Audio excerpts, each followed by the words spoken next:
Guys again welcome back to my channel. Joseph സംവിധാനം ചെയ്ത വലതുവശത്തെ കള്ളൻ എന്ന് പറഞ്ഞ സിനിമ കണ്ടിരിക്കുകയാണ്. എഴുതിയിരിക്കുന്നത് ബിനു തോമസ് സിനാൻ. അഭിനയിച്ചിരിക്കുന്നവർ ജോജി ചേട്ടനുണ്ട്, ബിജു മേനൻ ചേട്ടനുണ്ട്, ലെനയുണ്ട്, ലിയോന നിഷോയ് ഉണ്ട്, നിരഞ്ജനാനൂപ് ഉണ്ട്, ശ്യാമപ്രസാദ് ഉണ്ട്, അങ്ങനെ ഒരുപാട് പേരുണ്ട്. മ്യൂസിക് ചെയ്തിരിക്കുന്നത് വിഷ്ണു ശ്യാം, സിനിമാറ്റോഗ്രാഫി ചെയ്തിരിക്കുന്നത് സതീഷ് കുറുപ്പ്. സിനിമ എങ്ങനെയുണ്ടെന്ന് ചോദിക്കുകയാണെങ്കിൽ ഒരു ക്രൈം ഇൻവെസ്റ്റിഗേഷൻ എന്ന് പറയാൻ പറ്റില്ല, എന്നാൽ ഒരു ഇൻവെസ്റ്റിഗേഷൻ ടച്ചുള്ള ഒരു ക്രൈം ഡ്രാമ.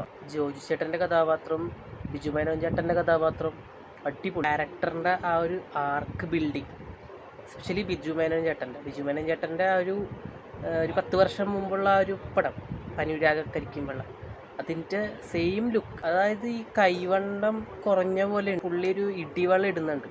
അപ്പോൾ അത് കയ്യിൽ എനിക്ക് ആ ഒരു അൺഫിറ്റായിട്ടാണ് തോന്നിയത്. ജോജി ചേട്ടൻ്റെ പെർഫോമൻസ് കിടിലം.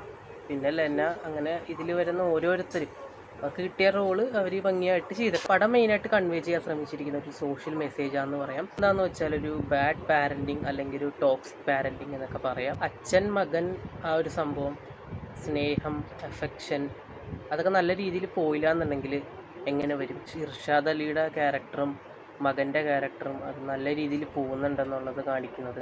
നല്ല രീതിയിൽ പോകുന്നതിൽ നിന്നും മോശമായ രീതിയിലോട്ട് പോകുന്ന ആ ഒരു സംഭവം, എങ്ങനെ ഇവർ ടോക്സിക് ആവുന്നു എന്നൊക്കെയാണ് കാണിക്കുന്നത്. ഫസ്റ്റ് ഹാഫ് കൊണ്ട് എത്തിക്കുന്നതാണെങ്കിലും സിനിമ നല്ലപോലെ എൻഗേജിങ് ആയിരുന്നു. സെക്കൻഡ് ഹാഫ് നോക്കണമെങ്കിൽ അവിടെ ഇവിടെയൊക്കെ ഈ ഇൻവെസ്റ്റിഗേഷൻ ടച്ച് വരുന്നുണ്ട്. ത്രൂ ഔട്ട് ഒരു social message till the end വരെ അവർ ഈ ഒരു തെളിയിക്കാൻ ശ്രമിച്ചിട്ടുണ്ട്. ഒരാളെ തിരയുന്നതുമായി ബന്ധപ്പെട്ട കാര്യങ്ങൾ കാണിക്കുന്നതും നിങ്ങൾക്ക് സിനിമ കാണുമ്പോൾ മനസ്സിലാവും. സിനിമയെ കുറിച്ച് പറയാനുള്ളത്. ഇപ്പോൾ നിങ്ങൾ കണ്ട ഒരു വ്യക്തിയാണെങ്കിൽ നിങ്ങളുടെ അഭിപ്രായങ്ങൾ കമൻറ്റായിട്ട് രേഖപ്പെടുത്തുക. അപ്പോൾ പുതിയൊരു വീഡിയോ വീണ്ടും കാണാം.